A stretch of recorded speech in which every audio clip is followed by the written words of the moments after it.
Half a day students, I am Governor Lou Leon Guerrero. You all have been through a year of big changes. We've had to adapt and make big changes to keep our families and our island safe. But with change comes opportunity and a chance to try new things like PBS University. While Lieutenant Governor Josh Tenorio and I will continue to do our part to keep our island safe, you students have a part to play as well. Your part is to keep learning and to keep up with your lessons. That's why I am happy to see you here ready to learn with PBS University. PBS University is a way to bring a continuous educational curriculum to you while you stay safe at home during this time. To help you keep up with your studies, we asked our friends at PBS Guam and the Guam Department of Education to put together this episode. Thank you for doing your part and have a great lesson. PBS University is a program by PBS Guam and the Guam Department of Education in conjunction with public school teachers. These lessons are created to provide both parents and students with a unique educational experience while helping students to continue learning at home. PBS University, next on PBS Guam. 1, 2, 3, 4. Come along, let's sing a song. We'll have a great adventure. Today's the day, let's learn and play. We'll have a great adventure. Numbers, letters, science things, all that we can do. Help you deal with how you feel. Share with us too. It's super cool and just like school, our awesome learning adventures. So grab a friend, the fun will end. Our awesome learning adventures. Awesome learning adventures with PBS University.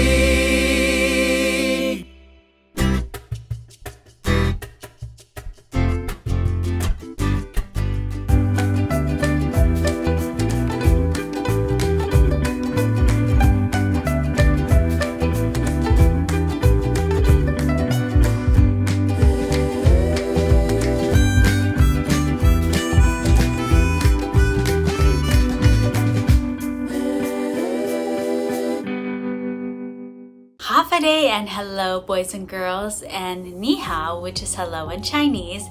Thank you so much for being with me today. My name is Mrs. Castro, and welcome to another episode of Learning with Mrs. Castro. In today's episode, we are going to be learning about the word. Let's bring in our images and let's see if you can figure it out. Look at all of these people. What do you think they have in common? I'll give you 3 seconds. 3, 2, 1. They are all diverse. What does diverse mean? Let's look it up in the thesaurus and the dictionary. When we look up the word diversity in the dictionary, there are 2 different meanings. The quality or state of having many different forms or types or ideas, and the state of having people who are different races or who have different cultures in a group or organization.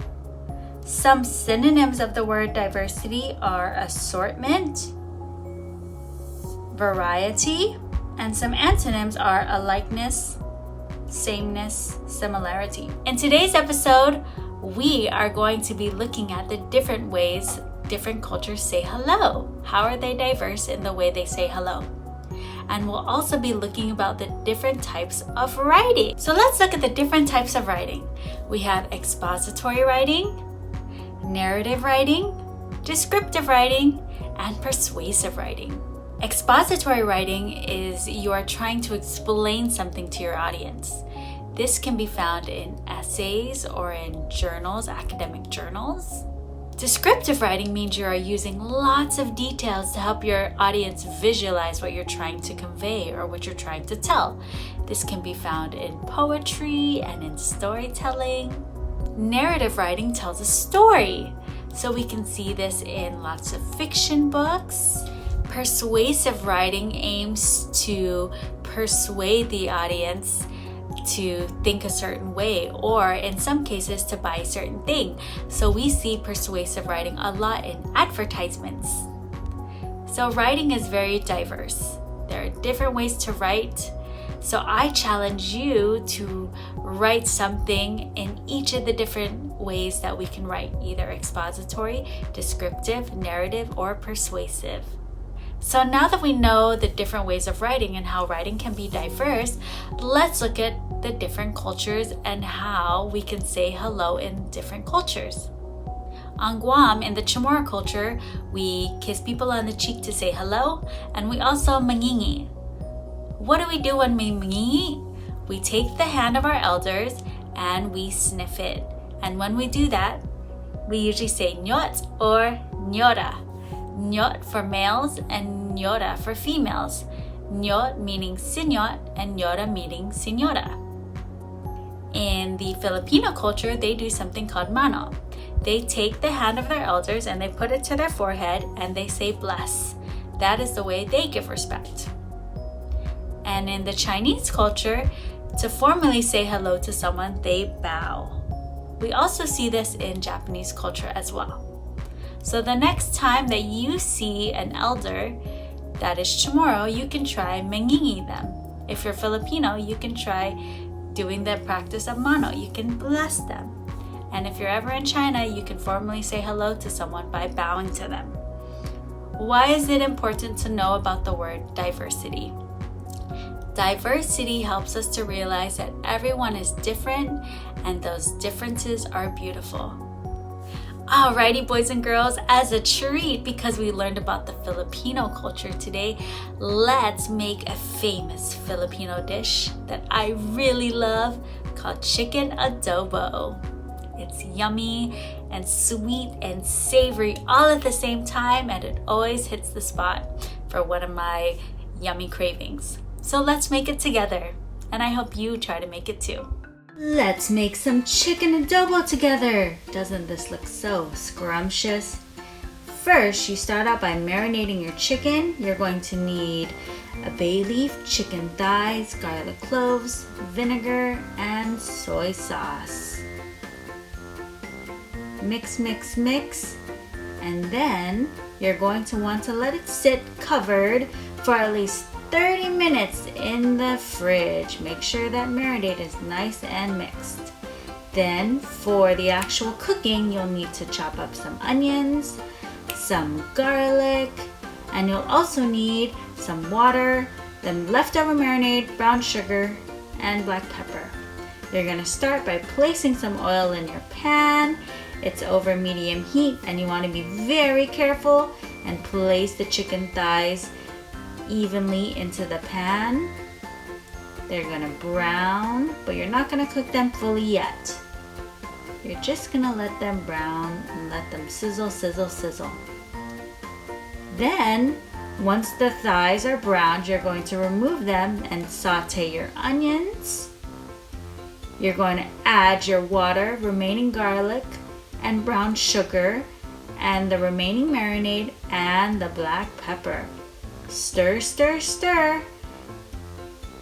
This is what's going to be really, really yummy because as it simmers, it's going to caramelize.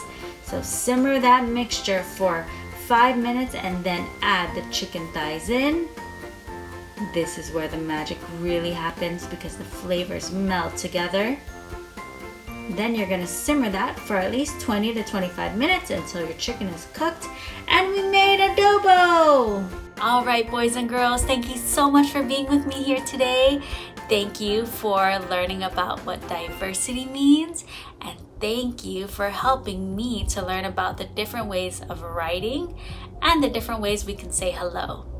So the next time that you need to learn how to use a word, don't forget to look it up in the dictionary or the thesaurus, and I challenge you to try to write in the different ways that we can write, either expository writing, narrative writing, persuasive writing, or descriptive writing. Remember, you are smart and practice makes progress. I'll see you in the next episode. Bye!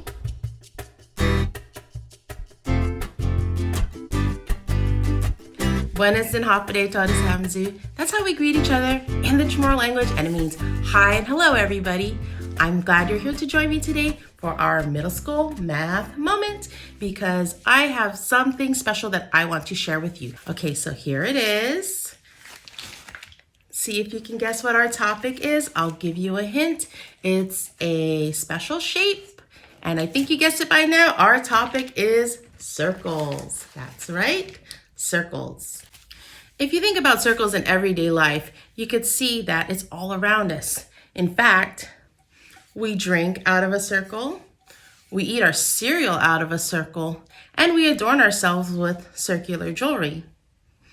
But what actually makes a circle a circle? How do we define it? And did you know that there are different parts of a circle? As a matter of fact, we can use the different parts of a circle to discover a very important number that is so important they gave it a name, and it is called pi. No, not that kind of pi. This kind of pi. Let's go learn more about that. Are you ready, guys? Cowman, let's do hands do, everybody. Okay, then, let's go.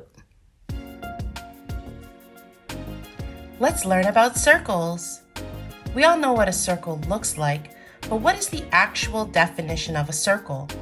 Well, a circle is a figure that starts with a center. So here's the center point. Now we draw points an equal distance from the center. So we're going to create these lines to make sure that they are the same size and the same distance, and they all come from the center. And then we're going to make points around it. Lastly, you close the figure to complete the circle. And there it is. That's the definition of a circle. Now a circle has different parts, and the one that we'll study today are the radius, circumference, and diameter. A radius. A radius is a line from the center to the boundary of the circle. So start from the center and move out to the side. It's like it cuts halfway through a circle. Now let's talk about diameter. A diameter is a line from the boundary through the center and to the other boundary of a circle. So if we draw a circle and the center, then think about a line that starts from one end and goes all the way through. Circumference. The circumference is a boundary around the circle, so it's the length that goes around the circle itself. Circles can help us calculate a special number, and that number is called pi. Now what pi actually is a Greek letter, and it's written like this. We calculate pi by dividing the circumference by the diameter of any circle. So if we measure around the circle and get the circumference, and then we measure across the circle and get the diameter, then we divide those two numbers, we will always get 3.14159 ... Those dots mean that this number actually goes on forever, and it never ends and it never repeats. This calculation, it works for an actual pi, it works for a globe, or the earth itself, it works for a ball, and it works for a drum. Pi will calculate to 3.14 for any circle of any size. In fact, let's go try it ourselves. Let's try finding pi. To help us calculate pi, we're going to meet up with some friends, and they're going to show us how to measure the circumference of any circle, how to measure the diameter, and how to use the calculation to get to 3.14159, or as close as we possibly can.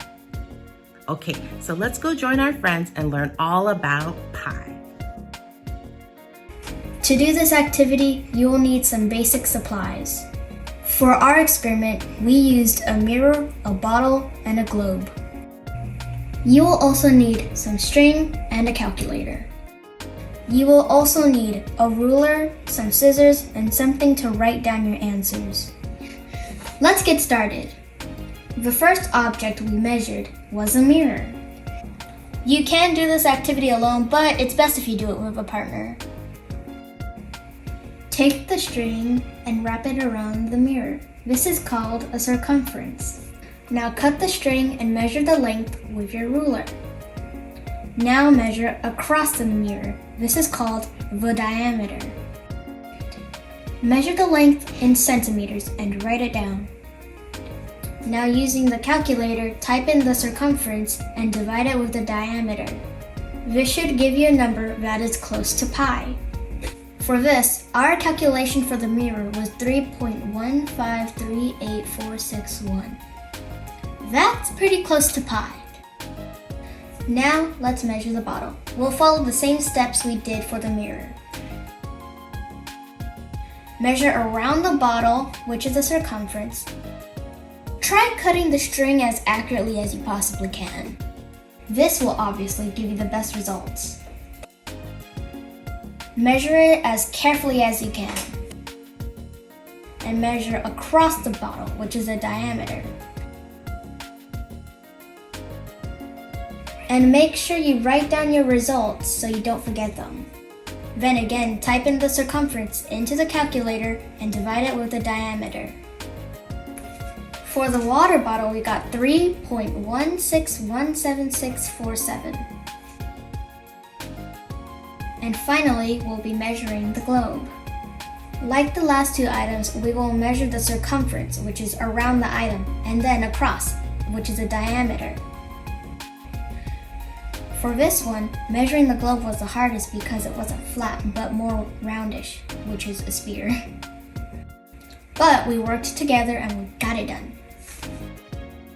This was the least closest we got to pi because of how much trouble we had measuring the sphere. We calculated our measurements and we got 3.04348782. But in the end, we still got pretty close. Here is a table of our measurements and our answers.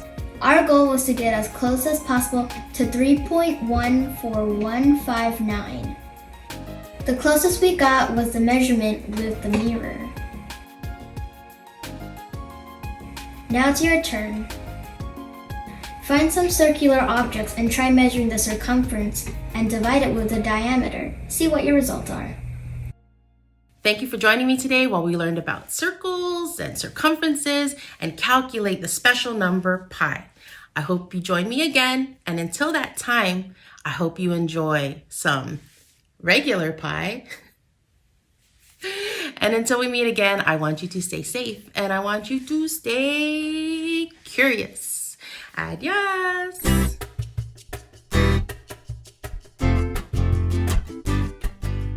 Glad to see you here at the Sci-Fi Corner. I'm Forensic Agent Castro, and welcome back on another top secret mission where we will be investigating some very interesting people. Can you say Tao Tao? That's how you say people in CHamoru. In Thailand, they say Kun. And in the Ilonggo dialect in the Philippines, they say Tao. Those are my peeps. So, in this mission, we will dabble in some DNA, looking for patterns and traits. And what are traits? Traits are characteristics living things inherit from their parents. For example, a trait I inherited from my dad are his dimples. So before we go on a mission, let's learn about a remarkable man. Do you know who Stephen Hawking is? He is famous in the world of science because he worked on super long math problems which taught us more about the Big Bang Theory and black holes. He had one of the greatest minds in science, yet he suffered a physical disability called amyotrophic lateral sclerosis, known as ALS.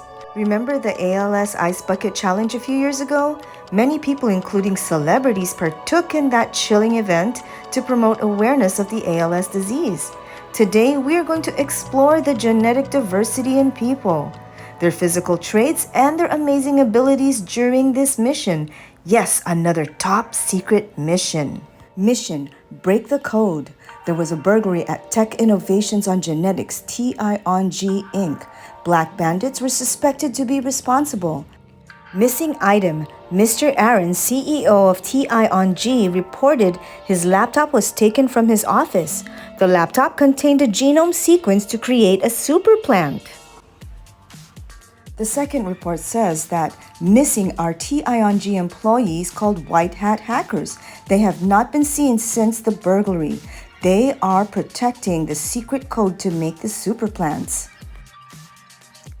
A genome sequence is an organism's complete set of genetic instructions. It can be mapped out and read in codes and patterns. Your mission is to be a forensics investigator and to break the code before the Black Bandits do. What is forensics? It's examining and analyzing evidence from a crime scene. Here are the characters. Mr. Aaron, you met earlier, is the tech billionaire of TIONG. He has two things in common with Stephen Hawking. They share a physical disability, but that didn't stop them in achieving great success.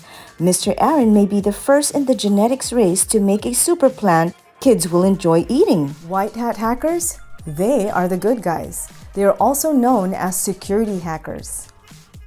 They do tests to strengthen security systems to make it difficult for hackers.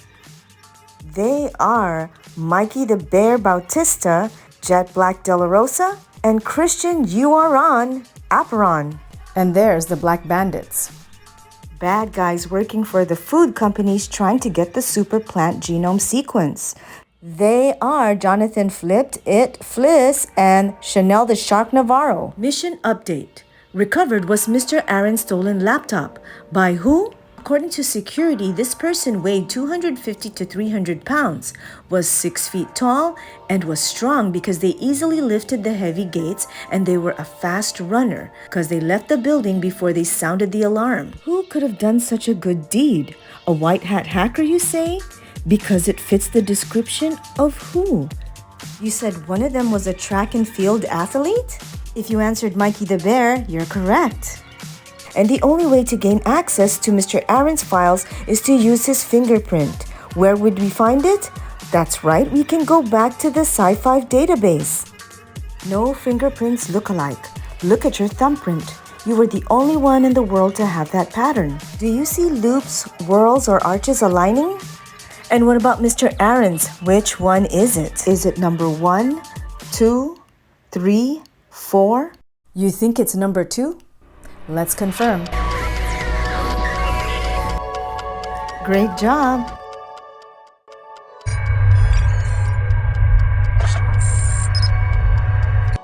When we get there, what do you want to know about the two people who escaped?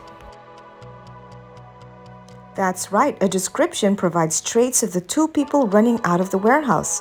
Person number 1 looked like he weighed less than 100 pounds, but was tall with glasses. Person number 2 weighed more than 100 pounds, was 5 feet 3 inches, tripped when running an injured left elbow, and left a size 10 shoe behind. This is when you can click back, press pause to examine the files to see who fit these traits. Who is person number 1? And who is person number 2? Both are the white hat hackers and they managed to escape. It's time to test your skills. Your DNA is a genetic fingerprint. It makes you unique. It gives your cells instructions, determines what your traits will be with codes. DNA codes start with nitrogen bases. These 4 make up the genetic code of your cells: thymine, adenine, guanine, and cytosine. It's quite easy to figure out the DNA base pair rules. Adenine is always paired with thymine, and thymine, adenine. The same goes for cytosine and guanine. Okay, let's test your sequencing skills. AA is correct. AT is correct. GC is correct. ATCG. All correct? Easy, huh? Mission update. Christian Yuaran was able to tap in a Morse code with his hearing device.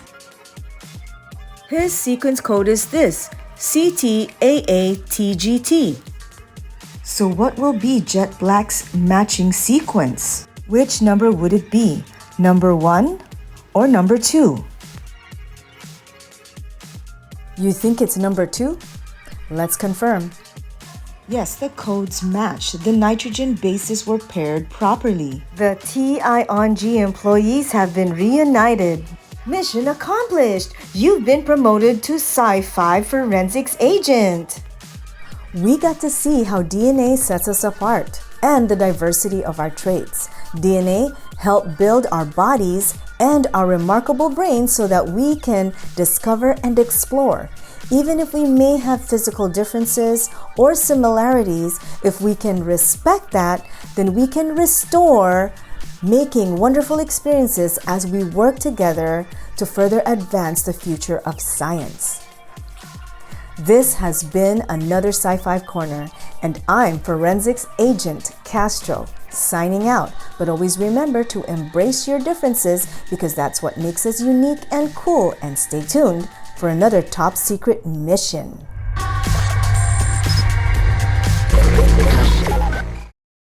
Hafa students, welcome to PBS University.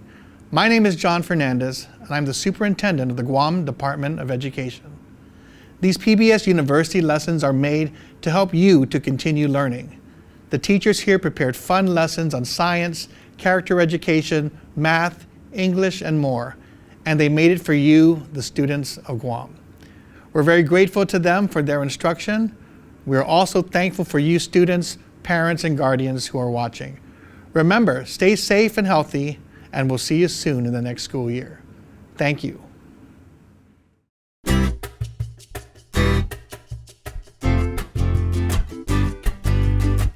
Mogathine, and welcome to another social studies episode of PBS University. I am your host, Mr. Shipman, but you can call me Mr. S. Mogathine means hello in the Yapese language. So go ahead and give that a shot and say Mogathine to your Yapese neighbors, and hopefully they respond back with the same. All right, on today's episode, we're going to be talking about landforms. Landforms are just different ways of showing how things look on Earth. Take a look at this map. We're going to talk about a few of these landforms, and by the end, you can draw your own map that looks somewhat like this. Maybe not exactly, but close. Now, a good word to know when we're talking about landforms is terrain. And terrain is just kind of how the land looks. Like, is it rough and bumpy, like say the Leo Palace dirt roads, where the mountain bikes and the trails? Like, is it rough like that? Is it smooth and soft? Is it like the beach? Is the terrain easy to walk through? Is it one of those hikes that's really rough and it's going to be almost impossible for some people to get down? Like, there's some hikes that you can't take children on because they're so complicated, right? What is the terrain? So terrain is kind of what the land looks like and how easily you can use it, walk on it, drive through it, ride a bike on it. So terrain's a great word for us to know. All right. And some of the things that terrain comes with, or some of the things that help make terrain, I guess, are things like mountains and hills, cliffs, volcanoes, rivers, waterfalls, lakes, different things like that. And, Guam has, all of those are forms of, types of landforms, and Guam has some of those. And we're going to take a look at some of those today. Our first one is mountains. Mountains are just basically a large, elevated area, right? It's a big, giant type of hill, a very large, very steep hill. Mount Lam Lam is one of our most famous mountains. You hike up that. The terrain is not too bad. You can walk it, and you can have a great view up at the top. And Mount Lam Lam is one of our big mountains here on Guam. But there's also mountains off of Guam, away from here, that have snow on them. We don't have that. Unfortunately, we can't do that, right? It's too close to the equator, too hot, all that. You know that. I'm glad that I live here because I don't want to go in that snow. It is cold. I'm a giant baby. I can't handle that stuff anymore. Maybe before, but not now. Give me Mount Lam Lam. I want Mount Lam Lam.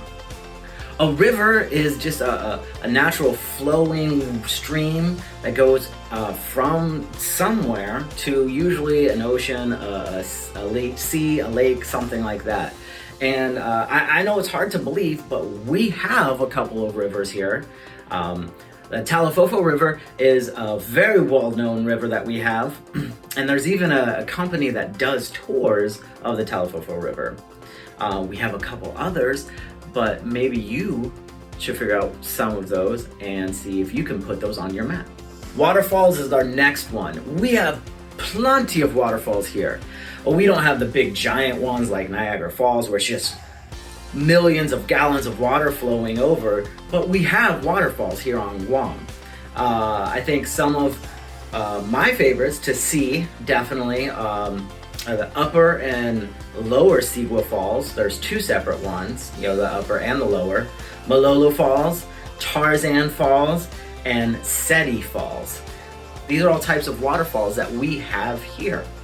Seti Falls takes us easily into our next one, which it flows into Seti Bay, which takes us to our next landform, which is a bay. Land goes around the water. It's basically what it is. We have a few of them. Seti Bay, Tumon Bay, Aganya Bay, Pago Bay, Talafofo Bay, Inarahan Bay. See, I'm saying a lot of them, right? And so those are several that we have here on island, and they're a great place to go and just be in the water. It's one of my favorite things to do. And if we're going to talk about a bay, let's talk about a gulf. A gulf is just basically a much larger version of a bay. And one of the most famous gulfs that we know of is the Gulf of Mexico. It's our best example. We don't have one of those here on island. We have bays, we don't have a gulf, but we can see an example of it still. Now, bays and gulfs are very similar. They're a body of water almost completely surrounded by land. Which brings us to our next one. Is a great step to peninsulas, which is land that's almost covered with a body of water.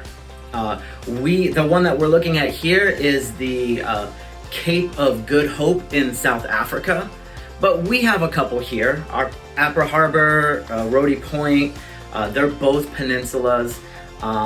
Even Assen Point is actually considered a peninsula. So we have a few of them here on island too. Next one is a cliff, and it's just basically the end of the land dropping off into the water, right? Two Lovers Point is a great example of that. We've seen Two Lovers Point. We know Two Lovers Point is a great place. It's a good lookout. It's a great cliff line, a great example of a cliff. It's probably one of our most popular ones we have, but I also like to say Marble Cliffside and Paget Point. Those are great places as well. I love seeing those and going on those hikes. So those are easy cliff sides as well. And that, our last one though is an island.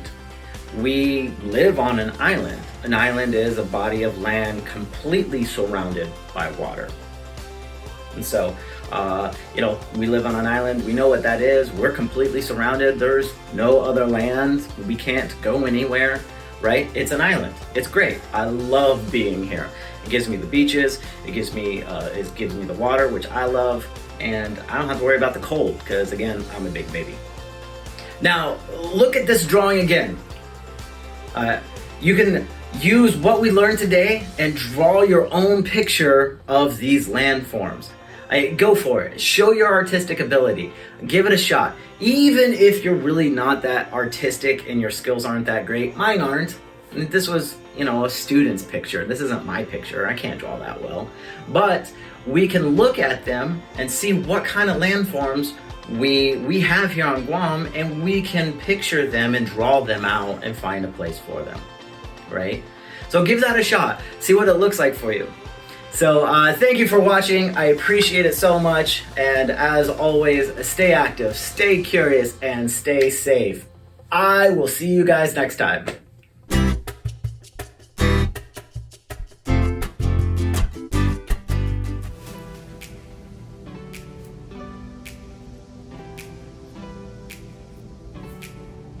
Did you know what I just said in sign language? Why don't you try it with me? You ready? Hello, half a day. Welcome to PBS University. Guahu si Mrs. Paulino for your middle school character education. And today I would like to introduce to you to a world where communication is silent and requires just your hand gestures. I was about 10 years old when I first witnessed our deaf community using sign language, and I remember walking into a church and sitting behind the front row seats. They were gracefully singing along with their hands like a dance, and I thought it was just so beautiful. Something like this. Trees sway both night and day. Paradise is the only way. I got my mind made up about where I wanna be. Can't nobody take my home from me. There is no place like home. Send wise how gone. So I'm very excited because you and I will be learning and practicing some basic American Sign Language to use from a very special student guest, Caleb. Here we go.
With hospitality and tourism as one of our main industries here in Guam, we see how sign language is a great way to communicate also with our foreign visitors.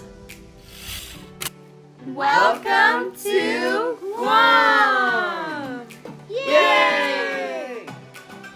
Here at PAC, all of our club mates use sign language on a daily basis when communicating with our guests who don't speak English. They use sign language to communicate instructions on how to perform different activities such as the swim through aquarium and general pool safety rules. Sign language is very effective. It's a great way to get through to all of our guests. Let us hear from our guests share with us why sign language is important and how it brings diversity, beauty, and unity to our world. I grew up signing. I was introduced to signs when I was about 7 and a half.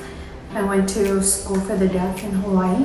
I just naturally was a part of the deaf community, and I evolved into becoming an interpreter. Now I've been working in the school system here for the past 32 years for the government of Guam, and I'm just so happy to have been given the opportunity to take something that was tragic in my life and making it positive and having positive results with it. We have a very diverse deaf community, from Filipinos to Chamorros to Japanese, Koreans, and so much more of people, Micronesia included. So we have a lot of different types of signing on Guam. We use the Filipino FSL, Filipino Sign Language, Japanese Sign Language, JSL, and Korean Sign Language. We also have some from the Micronesian islands like Chuuk, also like the Gilbert Islands, the Marshall Islands. We also have many visitors from like Saipan, Tinian, and also from other Asian islands that come and visit here on Guam. It's important to learn American Sign Language or any type of sign language because it's important to have language access.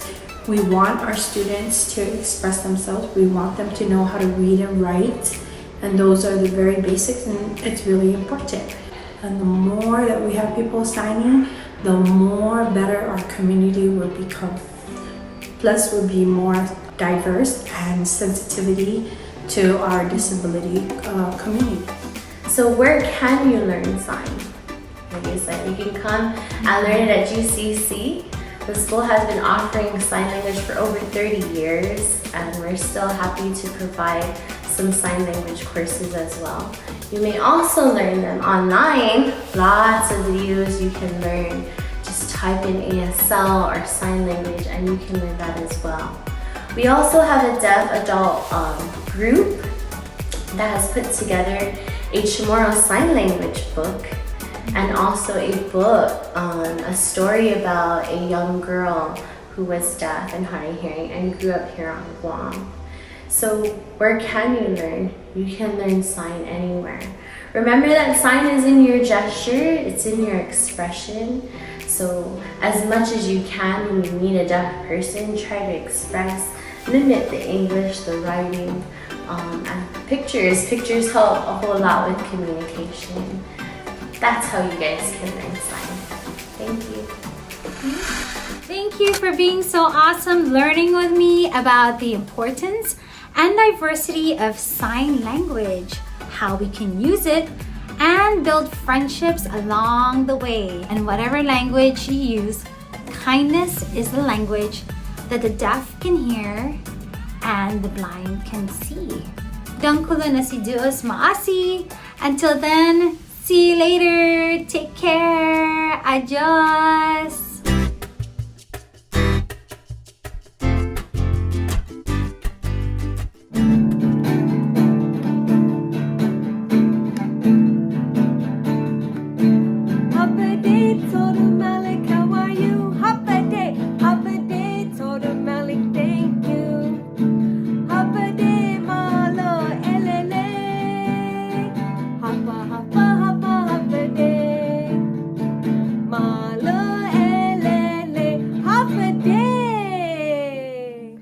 Good day, PBS University friends, and welcome back to CHamoru Time. I'm Senora Max, and let's get ready to have some fun. Are you ready? We heard as we sang with the beautiful welcoming song, Malo Elele, which means half a day in Tongan. Can you say Malo Elele? Malik Pamagun. Well, today, friends, it is so going to be fun for you all. I remember, friends, when I went to Festival of the Pacific Arts, my very first, and one of my Tongan friends wanted to show us a dance. With that special dance, it made me just connect and build friendships from there. And now, our lesson is going to help you build friendships with our friends here from our island of Guam. Are you ready, Kolistu Hamzu? So here we go, Femagun. Before we get into our dance, that's gonna go super fun with our song called Tattiyi Hami. Can you say Tattiyi Hami, Femagun? Awesome! That means follow us. We're gonna have some fun here because you're going to follow My friends, are you ready? Let's get ready. Here we have our apunta, which means to point with your toes. Awesome job. I can see you guys doing it from where you are at. Our next step is poket, which means step open. Step open. Can you say poket? Great job, Famagun. Here is our hinano and linatla. Hinano means to travel, and linatla means life. We make a circle with our bodies. Our next step is our galaidi. Galaidi means canoe. That's right, we are rowing on both sides because we want to get to our destination. Galaidi. Now we have our paluma. We are making a U with our bodies to represent the bird, paluma. Awesome job, Famagun. Here we have our last move, which is called the sikalu. Sikalu, can you say sikalu and do it? Awesome job. I can see your circles. Awesome job, Famagun. Now that you've learned those dance steps, let's go on outside and learn and sing and dance together, putting our dance steps together with the song again, Tattiyi, Hami. Let's go.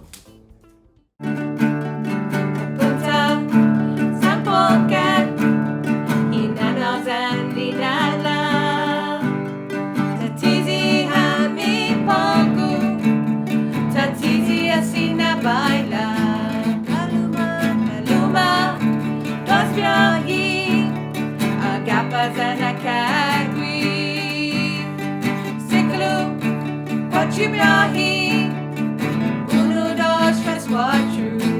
Galaidi, hatsa, hugwa, tulu, fat, tulaika, hatsa, hugwa, tulu, fat, apunta, zampoka, hinana, hinana.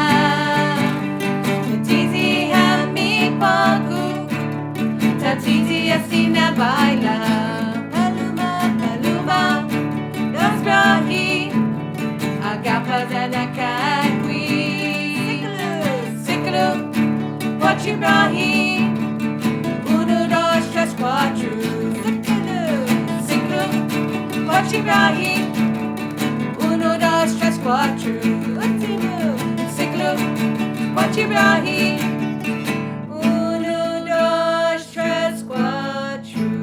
Awesome job, PBS University friends. Now let's review all our words that we have learned today when we were dancing. That's right, we did some baila. What was that dance step that we have done with our friends, pointing our toes? Yes, awesome job. A punta. That's right, Famagun.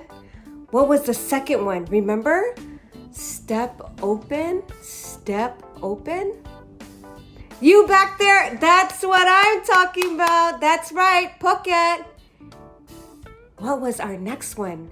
To travel right to left. 2 steps to the right, 2 steps to the left. Yes, hinanao. That is right, Famagun. And it went straight into what? The circle of what? Life, linatla. Awesome job, Famagun. You are doing super awesome. Our next couple of words, friends, that we have learned was our paluma. Do you remember the paluma, the bird? That's right. We dip to the right with our hips and to the left. Malik, Famagun. Then we have our last two, which is our what? Galaidi. That's right, Famagun. Our canoe. I know you have your own galaidi where you're from. And our very, very last one was the what? What are you doing with your hips? That's right. We are making a circle. And that is what? That's right, Famagun. Sikalu. Awesome job, friends. Now you get to come to our island and meet our friends from Jose Rios Middle School. Get ready to have fun when you come on over. Sizu Esmasi for joining us in Baila with Tattiyi Hami. Adios!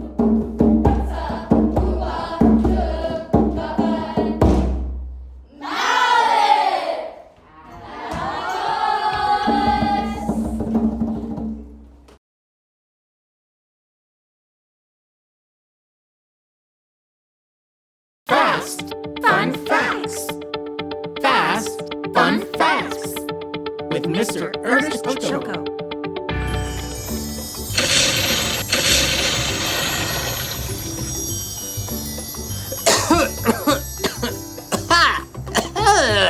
Woo!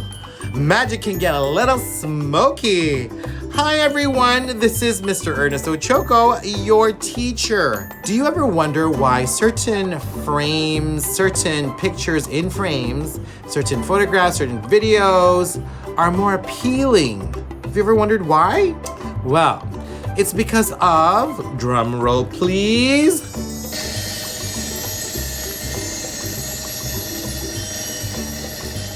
that's enough of you. That's enough of you.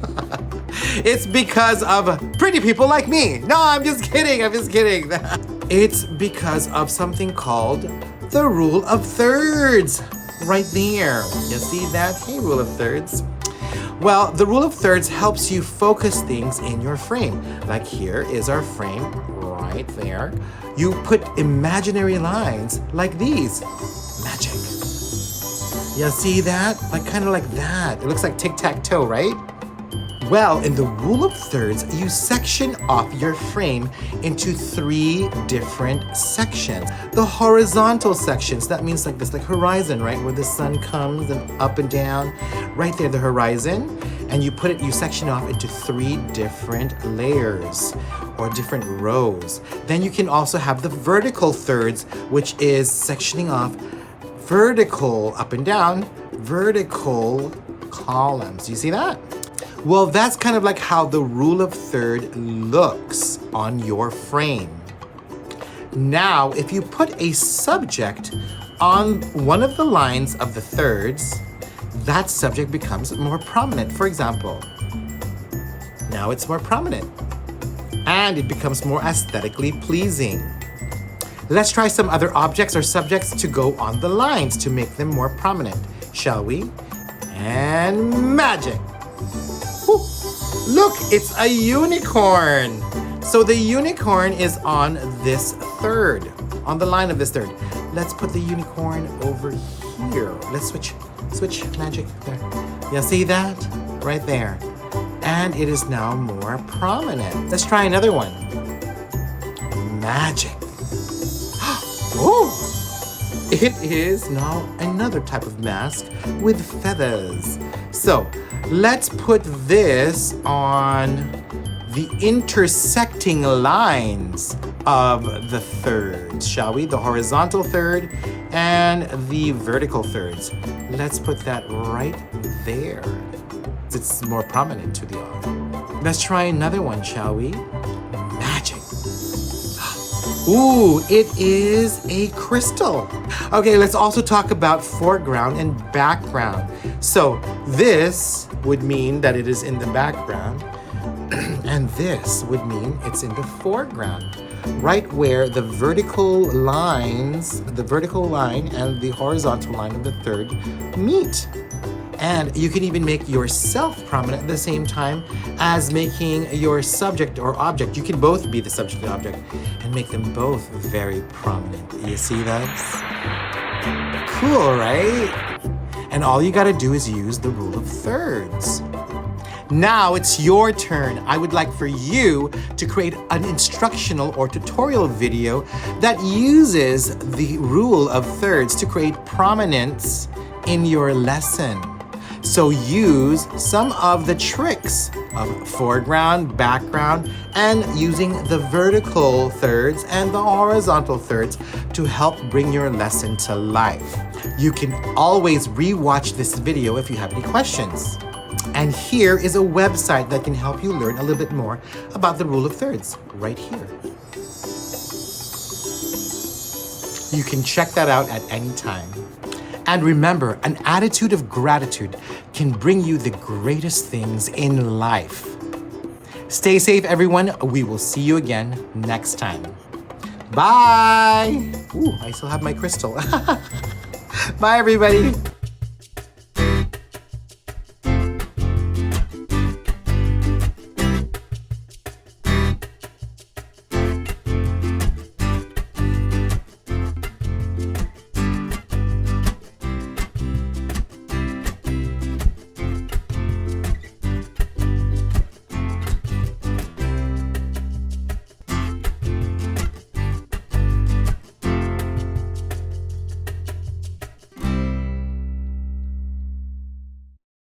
Hafa students, I'm Lieutenant Governor Josh Tenorio.